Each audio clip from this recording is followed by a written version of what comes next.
You're listening to a Frequency Podcast Network production in association with City News.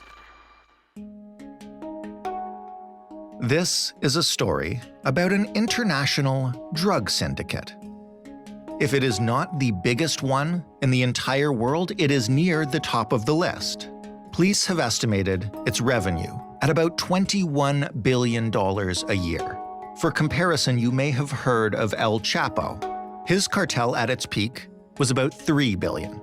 So why is a Canadian news podcast telling you this story? It's because of the man who is allegedly at the center of this syndicate.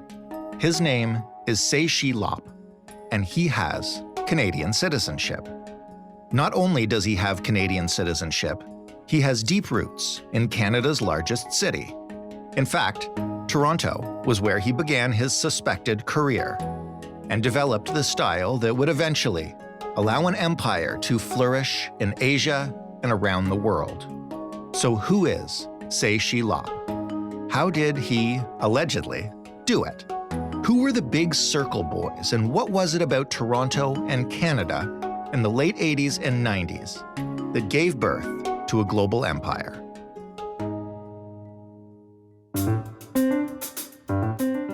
I'm Jordan Heath Rawlings. This is The Big Story.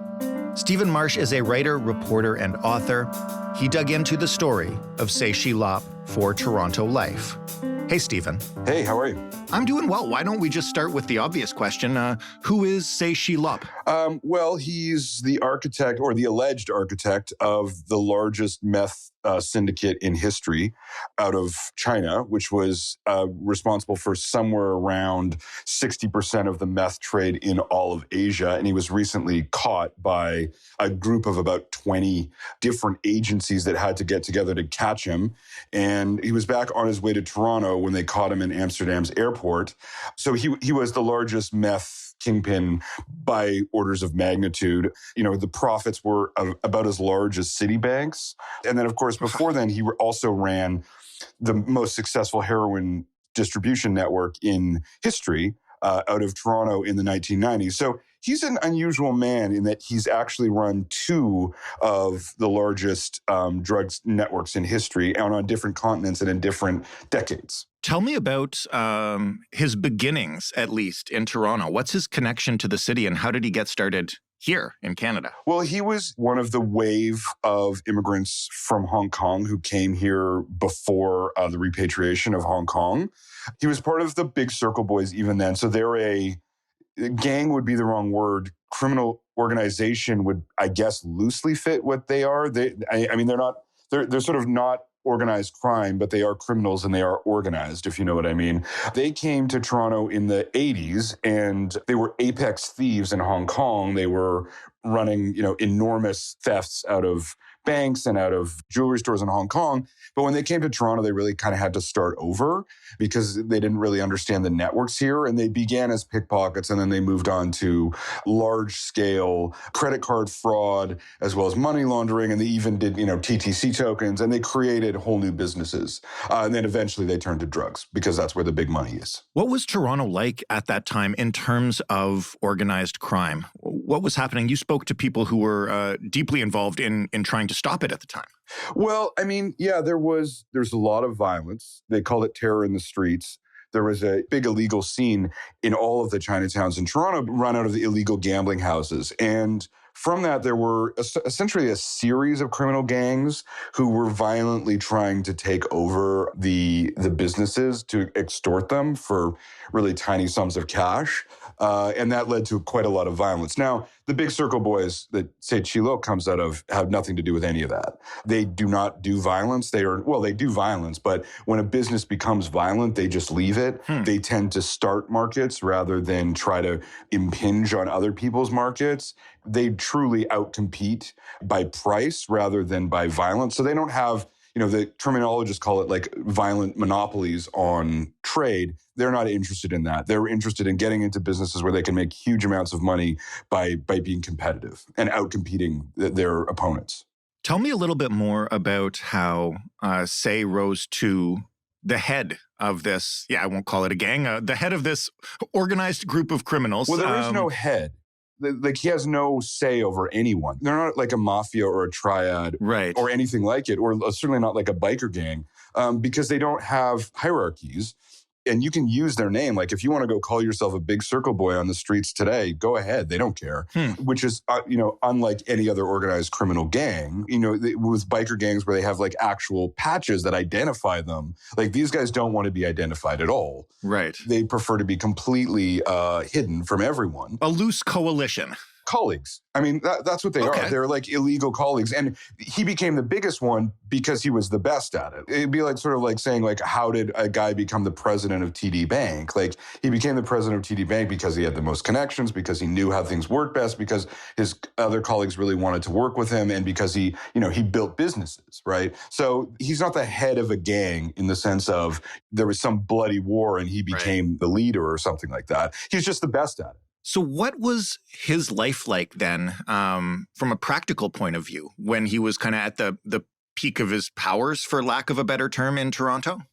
Well, in Toronto, he probably was only a leading figure for a brief while. I mean, he was responsible for organizing, the great heroin network shipment called China White, which was 90% of the heroin in New York and 50% of the heroin in the United States.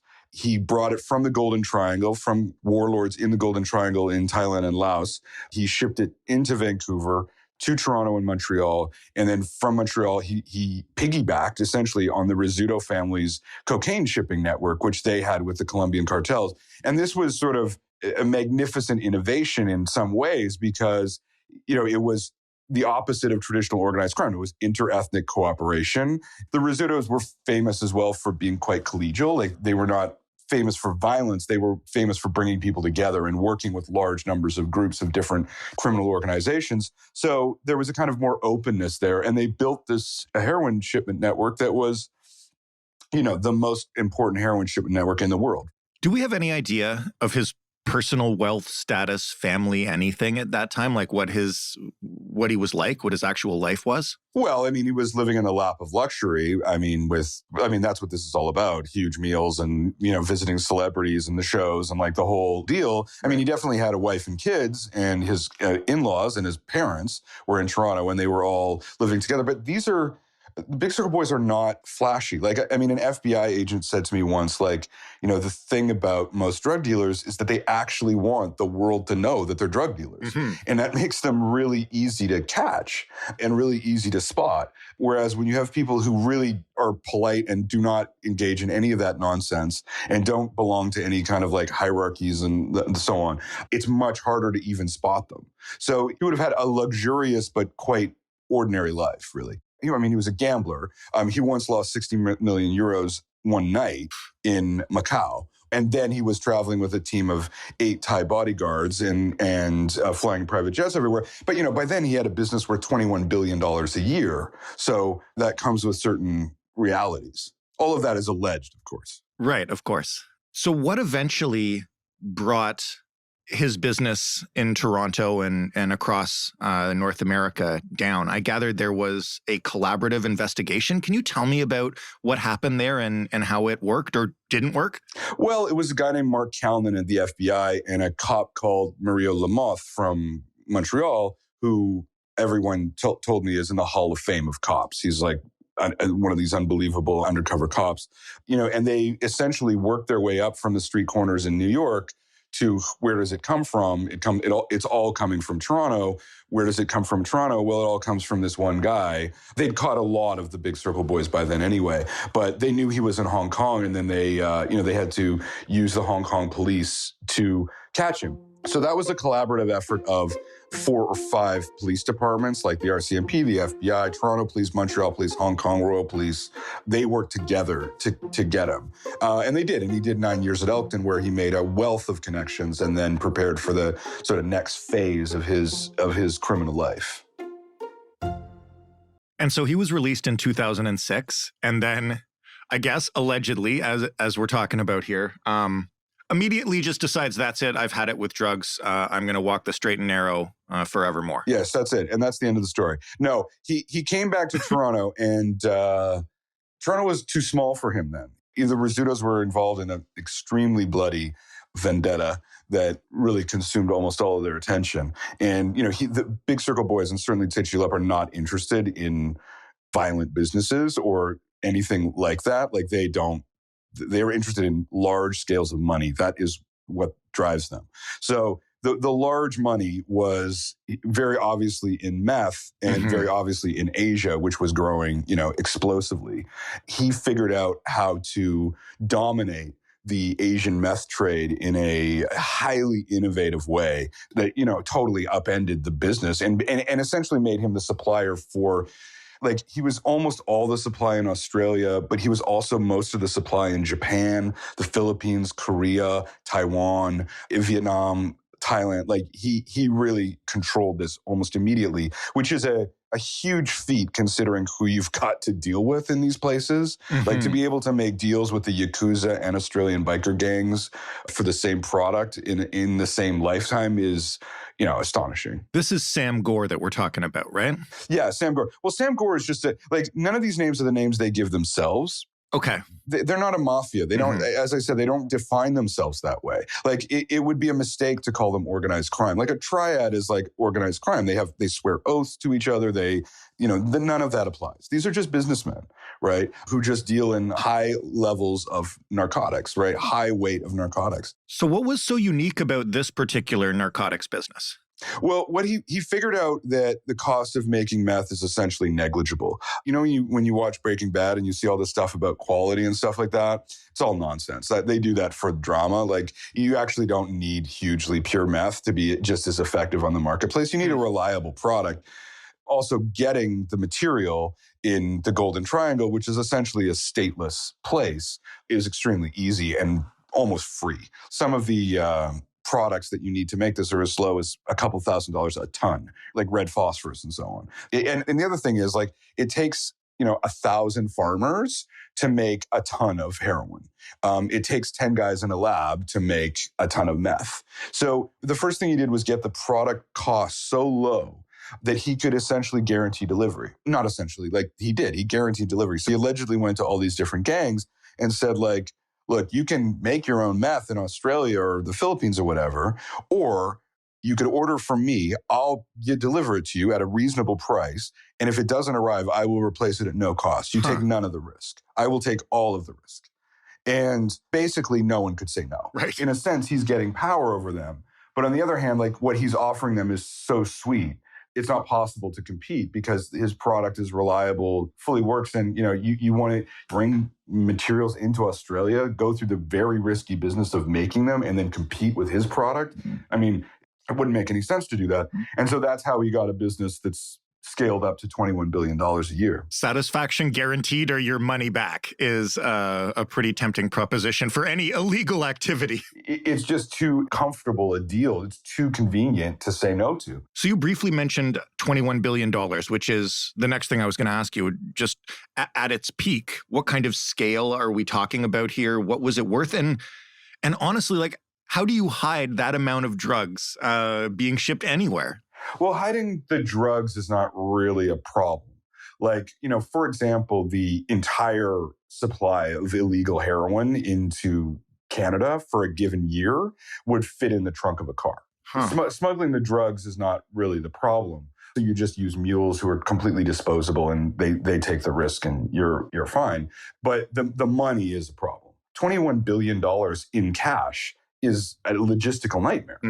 And how you transport it and how you turn it into something that you can use is a whole other set of problems. I mean, one of the things was that there was an economic zone in Laos with a casino in it that was owned by an alleged criminal kingpin from China that was a money laundering factory, essentially. But he also used Australian casinos and the junket operators, which are rather quite technical financial implements used to get high rollers to gamble when gambling is illegal in China.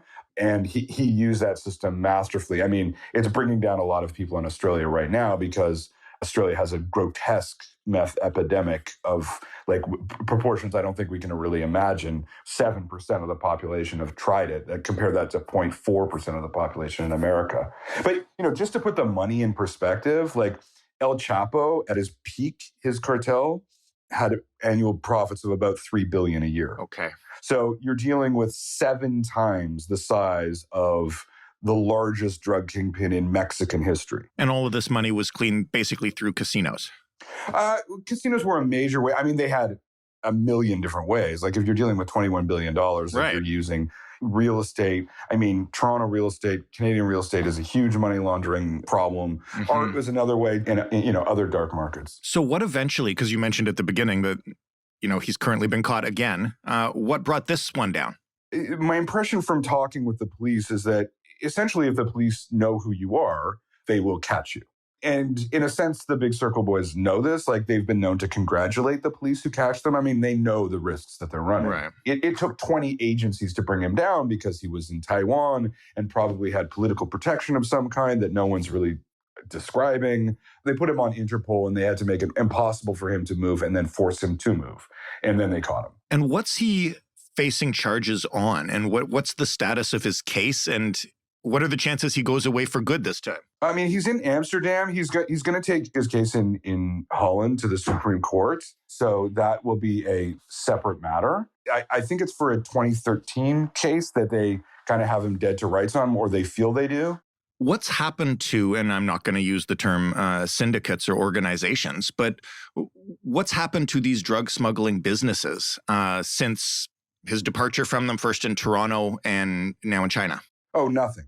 I mean, these networks are supply and demand. Like they're just economic realities. Like, I remember talking to one undercover cop who was undercover in great deal of danger for 4 or 5 years in England, like really risking his life every day. And they broke everything up. They totally disrupted the criminal networks they were intended to catch. They caught everybody. They won. And the supply of drugs stopped for half a day.